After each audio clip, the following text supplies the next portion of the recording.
is the Nissan Sports Scene. Hi, everybody. Welcome to the Sports Scene here on PHL17. I'm Jason Lee. So much to talk about on the show tonight.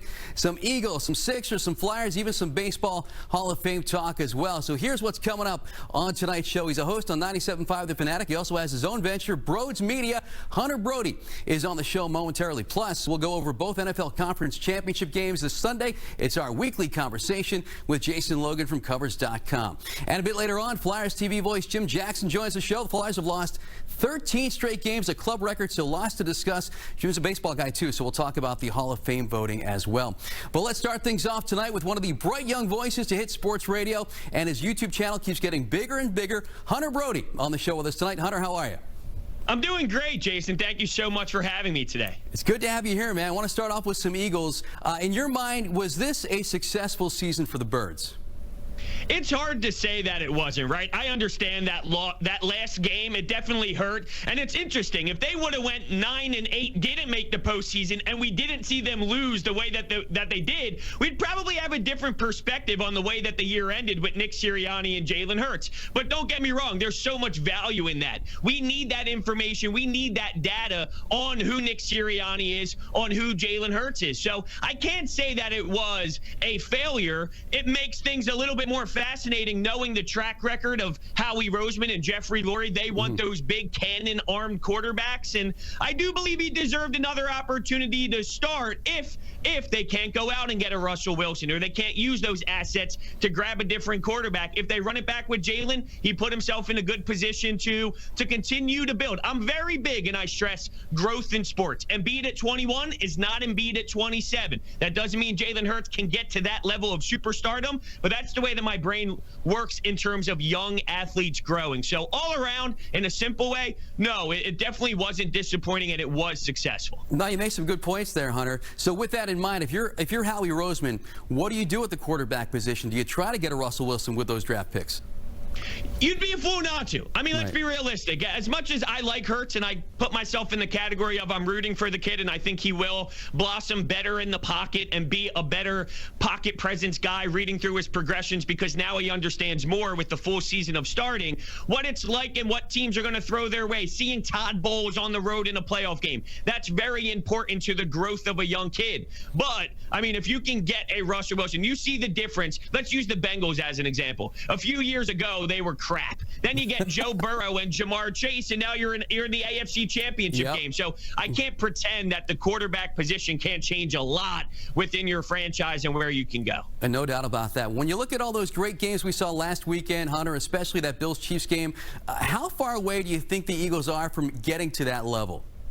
It's a great question, and I would say they're not very close, but in sports, it happens quicker than you think. 7-9 Philadelphia Eagles fire Doug Peterson. That was the chant. The next year, they win the championship. We just talked about what happened with the Cincinnati Bengals. No one would have said 2 years ago that they're 2 years away from being in the AFC Championship game and 1 game away from the Super Bowl. So, I know it seems very far, but they have a lot of assets. They have dead cap money coming off the books. All I'm going to say is in sports, normally that jump happens. Don't get me wrong. There is a trajectory and there is a timeline, but there's also a ton of examples where it kind of happens with a blink of an eye and you don't realize it was happening quickly. So, right now it's easy to go down the path of they don't seem very close, but all I know is it can happen quicker than you think. Yeah, no doubt about it. All right, let's move to basketball. Last Friday, the Sixers blow a big lead to the Clippers. After the game, Doc Rivers, head coach, he's asked if coaching was part of the problem. And this is what he had to say. I don't know. Would you ask Pop that question? No, you wouldn't. So don't ask me that question. I've earned that. Hey, Hunter, I know you were very vocal about those comments. Can you give us the TV-friendly version of what you said online last week?